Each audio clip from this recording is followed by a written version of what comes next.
और खबर भोपाल से है, जहां मध्य प्रदेश में हुए दंगों की पीएफआई से कनेक्शन की जांच होगी। बीते 7 साल में हुए 229 दंगों के नए सिरे से जांच शुरू की जाएगी। जांच एजेंसियों को दंगों में पीएफआई का हाथ होने का शक भी है। इंदौर उज्जैन से गिरफ्तार पीएफआई सदस्यों से पूछताछ की जारी है। 30 सितंबर तक एटीएस रिमांड पर चारों सदस्यों को रखा गया है।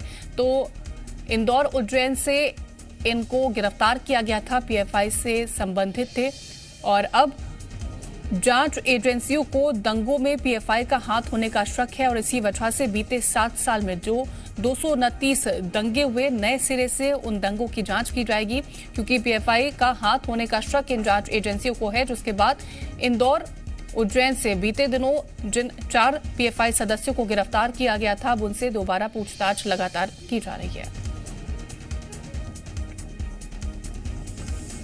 ज्यादा जानकारी के साथ जी मीडिया संवाददाता प्रमोद शर्मा जुड़ गए हैं। प्रमोद, बीते 7 सालों में जो भी घटनाएं हुई हैं उन पर माना जा रहा है कि ये पीएफआई के सदस्य शामिल हो सकते हैं। नए सिरे से जांच होगी, क्या है पूरी जानकारी?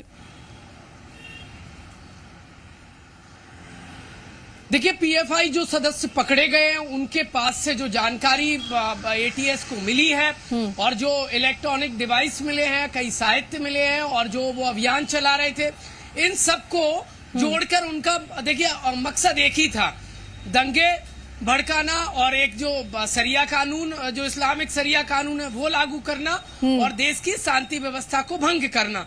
अब जो पिछले 7 सालों में जो मध्य प्रदेश में दंगे हुए हैं, मध्य प्रदेश के शांति के टापू पर जो दंगे हुए हैं, तो उन दंगों में देखिए पीएफआई का कनेक्शन क्या रहा है, इस दिशा में, इस बिंदु को लेकर अब एटीएस पूछताछ में जुटी हुई है। महत्वपूर्ण हो जाता है क्योंकि पिछले कई सालों से मध्य प्रदेश में पीएफआई अपने पैर जमा रहा था। दफ्तर खोले गए, कई अभियान चलाए गए, यहाँ तक कि जगह जगह और आदिवासी क्षेत्रों में, श्योपुर जैसे जिलों में पीएफआई अभियान चला रहा था, सम्मेलन कर रहा था।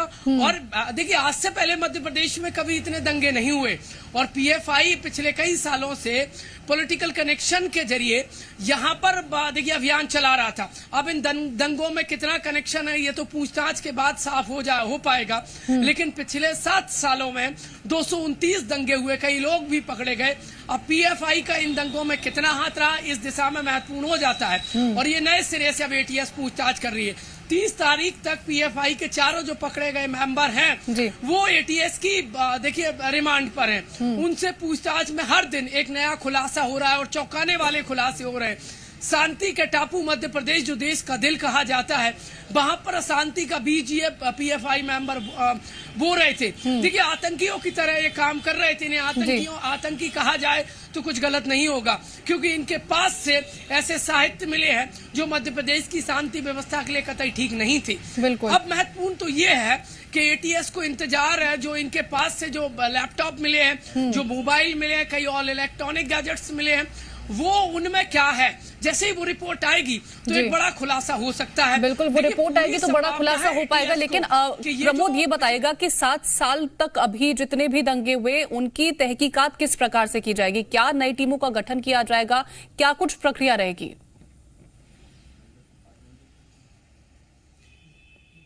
देखिए, जो एटीएस की टीम है, जो एटीएस की विंग है, वो उसने ये पूरा डाटा खंगाला है। पिछले 7 साल में 229 दंगे हुए हैं। कहाँ दंगे हुए हैं, वहां पर पीएफआई का कितना मूवमेंट है और इसके अलावा इनके क्या कनेक्शन रहे हैं, जो आरोपी हैं दंगों के, उनके और पीएफआई के जो मेंबर हैं उनके फोन को कॉल डिटेल की खंगाली जाएगी, कनेक्शन खंगाले जाएंगे। कहीं पीएफआई तो दंगे में हाथ नहीं था, ये पीएफआई तो उन्हें ऑक्सीजन नहीं दे रही थी, क्योंकि ये अंदर खाने से, ये विश्वस्त सूत्रों के हवाले से ये खबर है कि पीएफआई का कनेक्शन इन दंगों में रहा है। और देखिए, मध्य प्रदेश में 1-2 नहीं, सैकड़ों, देखिए दर्जनों नहीं, बल्कि अब 229 दंगे हुए हैं पिछले 7 सालों में और पीएफआई लगातार मध्य प्रदेश में अपने पैर पसार रहा था और अब ये जांच जैसे जैसे आगे बढ़ेगी और जैसे जैसे पूछताछ आगे बढ़ेगी और कॉल डिटेल जैसे ही सामने आएगी, जो दंगों के आरोपी जो पकड़े गए हैं पिछले सालों में